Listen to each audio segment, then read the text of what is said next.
Le monde ne se divise pas entre les génies et les autres, mais entre ceux qui luttent contre leur cerveau et ceux qui utilisent son fonctionnement naturel. Aujourd'hui, je vais vous révéler la méthode japonaise facile pour apprendre 10 fois plus vite n'importe quelle compétence. Cette méthode ancienne vient du Japon féodal. Elle était utilisée par les maîtres pour transformer des paysans en maîtres samouraïs grâce au système Shuhari, couplé à la discipline des micro-habitudes du Kaizen. Oubliez le mythe du talent inné. Voici la méthode concrète validée par les neurosciences pour hacker votre courbe de l'oubli et apprendre n'importe quelle compétence 10 fois plus vite. Avez-vous déjà relu un cours en vous disant « ça je le sais, ça je m'en souviens » pour finalement échouer à vous en rappeler devant votre feuille d'examen? C'est ce qu'on appelle l'illusion de connaissance. De nombreuses études prouvent que la simple relecture est l'une des méthodes les plus inefficaces car elle est passive. Quand vous relisez, vous ne faites que reconnaître une information familière grâce à des indices visuels, mais vous ne connaissez pas réellement le sujet. C'est confortable, comme rester allongé sur un canapé, mais cela ne crée aucune connexion neuronale durable. Pour apprendre, il faut sortir de ce confort passif. Beaucoup pensent que pour réussir, il faut se lancer dans des sessions de travail acharné, comme bachoter et réviser plusieurs jours d'affilée tel ou tel sujet. C'est ce qu'on appelle le piège de la motivation intense. Vous commencez fort le lundi, vous fatiguez le mercredi et vous abandonnez le vendredi par culpabilité. En réalité, le bourrage de crâne ou mast practice est l'une des pires stratégies car l'information est oubliée presque instantanément. Les neurosciences révèlent une équation surprenante. Étudier 5 minutes par jour pendant 6 jours est 3 fois plus efficace qu'une seule session de 60 minutes. C'est la fréquence des rappels et non la durée de la session qui signale à votre cerveau de consolider l'information durant le sommeil. Pour apprendre durablement, ne soyez pas le lièvre qui s'épuise, soyez la tortue qui mise tout sur la régularité. Pour atteindre l'excellence, inspirez-vous du concept martial Shuhari. L'étape Shu consiste à imiter et obéir aux règles fondamentales sans les remettre en question, jusqu'à ce que la technique soit inscrite dans le corps. Une fois les bases automatisées, vous passez au Ha, où vous pouvez briser les règles et comprendre les principes sous-jacents. Enfin, le Ri et la transcendance. Vous ne pratiquez plus la technique, vous êtes la technique, agissant de manière intuitive et créative. Beaucoup échouent car ils veulent innover, Ha, avant même d'avoir maîtrisé les bases, Shu. La motivation est souvent éphémère, alors fiez-vous à la discipline japonaise du Kaizen. L'amélioration continue par petits pas. N'essayez pas de tout apprendre en une nuit. Adoptez la règle du micro-minimum. Même réviser un seul mot est une victoire, car cela maintient l'habitude en vie. Utilisez la technique du piggybacking. Greffez votre révision sur une habitude existante, comme réviser une carte juste après votre café du matin. Comme dans la méthode Kumon, c'est la progression pas à pas qui construit la confiance et l'autonomie. Alors comment rendre l'apprentissage efficace? La réponse est l'active recall. Au lieu de faire entrer l'information en relisant, forcez votre cerveau à la faire sortir. Considérez votre cerveau comme un muscle. Plus vous faites d'efforts pour récupérer une information, plus elle s'ancre profondément. C'est le principe du test de Feynman. Interrogez-vous avant même de regarder la réponse et répondez comme si vous vous adressiez à un enfant de 6 ans. Une fois l'information comprise, le véritable défi est de la garder. Dès 1885, Hermann Ebbinghaus a démontré qu'après un apprentissage initial, notre mémoire chute de façon exponentielle. C'est la fameuse courbe de l'oubli. Sans rappel, l'information disparaît naturellement. La parade absolue est la répétition espacée. Les neurosciences confirment qu'il vaut mieux étudier 5 minutes par jour pendant 6 jours plutôt que 30 minutes en une seule fois, car cette méthode se révèle 3 fois plus efficace.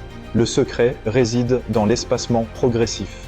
Vous devez revoir l'information juste au moment où vous étiez sur le point de l'oublier, ce qui renforce considérablement la trace mémorielle. Chaque rappel espacé signale à votre cerveau que cette donnée est vitale, freinant brutalement l'oubli et consolidant le souvenir durablement, notamment durant le sommeil. Pour appliquer la répétition espacée sans devenir fou, utilisez le système Leitner avec des flashcards. Classez vos cartes dans différentes boîtes selon votre maîtrise. Si vous trouvez la bonne réponse, la carte avance dans une boîte que vous réviserez moins souvent. Si vous échouez, elle retourne dans la première boîte pour être revue très vite. Ce système mécanise l'apprentissage intelligent et peut être automatisé par des applications comme Anki qui gèrent le calendrier de révision de flashcards pour vous. La motivation est une ressource épuisable, alors ne comptez pas sur elle pour réussir. La clé réside dans la création de points de contact quotidiens.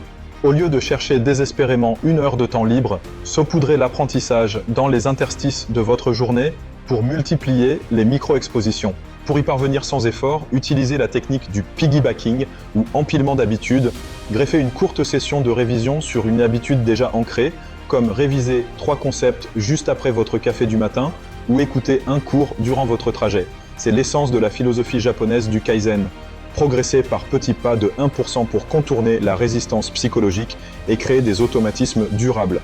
Rappelez-vous la règle du micro-minimum. Même 10 secondes d'étude valent mieux que 0, car l'objectif absolu est de ne jamais briser la chaîne de la régularité. Les jours difficiles sont inévitables, mais ils ne doivent pas signer la fin de votre progression. Lorsque vous manquez de temps ou d'énergie, ne tombez pas dans le piège du tout ou rien. Appliquez plutôt la règle du micro-minimum. L'objectif n'est plus la performance, mais la survie de l'habitude. Révisez un seul mot, lisez une seule phrase ou faites 10 secondes d'écoute. Cette version de survie est si courte qu'elle contourne toute résistance psychologique et vous empêche de briser la chaîne de la régularité. Rappelez-vous que l'erreur ou l'oubli ne sont pas des punitions, mais de simples signaux d'informations indispensables à votre cerveau pour ajuster ses modèles. Mieux vaut une séance imparfaite de 10 secondes qu'une absence totale qui nourrit la culpabilité. Beaucoup pensent que l'apprentissage se termine au moment où l'on ferme ses livres, mais c'est une erreur fondamentale. Stanislas Dehaene, du Collège de France, identifie le sommeil comme l'un des 4 piliers essentiels de l'apprentissage, le qualifiant d'algorithme de consolidation indispensable. Pendant que vous dormez, votre cerveau ne se repose pas, il travaille frénétiquement en rejouant les activités neuronales de la veille, parfois à vitesse accélérée, pour transférer les informations vers la mémoire à long terme. Ce processus permet non seulement de fixer les souvenirs, mais aussi de généraliser les acquis et de favoriser des éclairs de compréhension ou insights que vous n'aviez pas éveillés. Négliger le sommeil revient à écrire un long document sans jamais cliquer sur « Enregistrer ». C'est cette étape biologique qui transforme vos efforts temporaires en compétences définitives. Voici votre checklist ultime pour maîtriser n'importe quel domaine. D'abord, respectez la phase chou. Acceptez d'imiter aveuglément les fondamentaux sans chercher à innover, car c'est la répétition stricte qui transfère la compétence de votre esprit conscient vers vos automatismes inconscients. Ensuite, appliquez le Kaizen. Ne cherchez pas la perfection immédiate, mais une amélioration de 1% chaque jour, car ces petits gains s'accumulent pour créer des résultats massifs sur le long terme. Pour apprendre, refusez la passivité et exigez l'active recall. Forcez votre cerveau à transpirer pour retrouver l'information sans aide, car seul cet effort de récupération renforce véritablement la mémoire. Organisez ces efforts avec le spacing. Espacez vos révisions dans le temps pour contrer la courbe de l'oubli en vous rappelant que 5 minutes par jour valent mieux qu'une heure en une seule fois. Enfin, verrouillez votre discipline avec les micro-habitudes. Greffez vos révisions sur des routines existantes comme le café du matin et, les jours difficiles, visez un micro-minimum de 10 secondes pour ne jamais briser la chaîne de la régularité. Le plus grand obstacle à l'apprentissage n'est pas la difficulté du sujet, mais l'inertie du démarrage. Beaucoup tombent dans le piège de la motivation intense, se promettant d'étudier plusieurs heures par jour dès le début, pour finalement abandonner avant la fin de la semaine par épuisement ou démotivation. Pour réussir, faites l'inverse. Commencez aujourd'hui, mais engagez-vous pour seulement 5 minutes. Cette durée est si courte qu'elle ne déclenche aucune résistance psychologique, ce qui vous permet de contourner la procrastination et de créer un automatisme sans douleur. De plus, les neurosciences confirment que 5 minutes de travail réparties sur 6 jours sont 3 fois plus efficaces qu'une session de 30 minutes grâce à la consolidation mémorielle. Les jours où la motivation est absente, appliquez la règle du micro-minimum en ne révisant qu'une seule phrase ou un seul mot, car l'objectif absolu est de ne jamais briser la chaîne de la régularité. Si tu as aimé cette vidéo, mets un pouce vers le haut et abonne-toi. À bientôt.